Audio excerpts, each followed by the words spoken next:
हमें उससे क्या मतलब, किसने मारा और कौन मरा। लेकिन उस मरने वाले के परिवार को मतलब है भैया, मतलब है भैया। उस माँ को मतलब है जिसने अपना जवान बेटा खोया है। उस विक्टर की तड़पती आत्मा को मतलब है जिसकी मौत की सच्चाई आप सब अपनी झूठी कहानी के अंधेरे में छुपा रहे।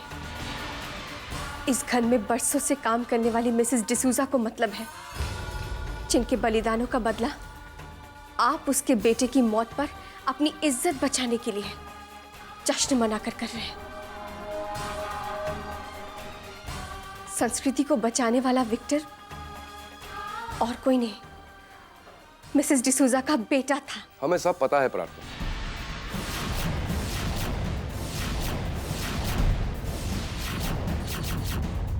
और हमें मिसेस डिसूजा से पूरी हमदर्दी भी है। आप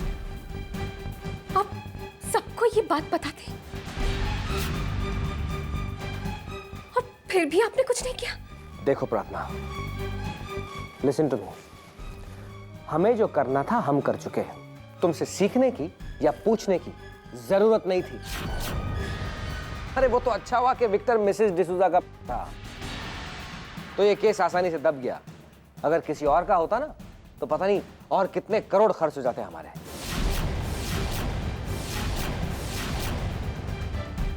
ये आप कह रहे हैं भैया, और उसके बेटे के लिए जिन्होंने आपको पाल पोस कर बड़ा किया है, माँ बाप के होते हुए भी माँ बाप का फर्ज पूरा किया है, आप उनके बेटे के लिए ऐसे कह रहे हैं? भैया, क्या आपके दिल ने एक बार भी उनका दर्द महसूस नहीं किया? आपको बेटा मानकर प्यार देने वाली वो माँ, उसने अपना सगा बेटा ही खो दिया। और आप सब। प्रार्थना, अभी इमोशनल भाषण बंद करो। मिसेस डिसूजा अगर हमारे लिए काम करती थी डार्लिंग, तो उन्हें पैसे मिलते थे, हर महीने तनख्वाह लेती थी वो। बस यही रिश्ता था आपका उनसे? हमारा तो उनसे फिर भी कोई रिश्ता था, और हम सोच लेंगे उनके लिए जो कुछ है। लेकिन प्रार्थना, तुम्हें तो इस घर में आए हुए 4 दिन भी नहीं हुए, तो फिर तुम हमारे और उनके बीच में क्यों आ रही हो? तुम्हारा इस सबसे क्या मतलब है? मतलब है भैया, वो मतलब है जो एक इंसान को दूसरे इंसान से होती है। हमारी आंखों में ये आंसू उन्हीं के दर्द के हैं जो हम अभी देख कर आ रहे हैं।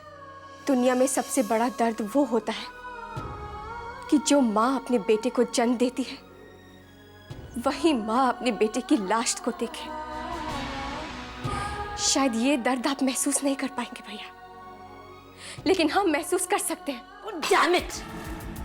तुम्हें जो महसूस करना है प्रार्थना, तुम जाकर महसूस करो, मगर यहाँ नहीं, अपने कमरे में जाकर करो। यहाँ पर गला फाड़ फाड़ के हमें सर दर्द देने की कोई जरूरत नहीं है।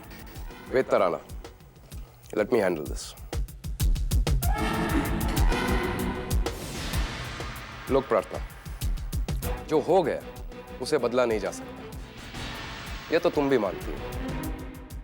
विक्टर मर चुका है और हम कुछ भी कर ले उसे वापस जिंदा नहीं कर सकते।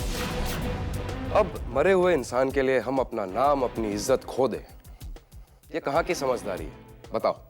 और तुम जानती हो कि ये केस इतना बड़ा है, ड्रग्स और उसके साथ ये मर्डर। संस्कृति तो बर्बाद हो जाती है, साथ साथ हम भी खत्म हो जाते हैं।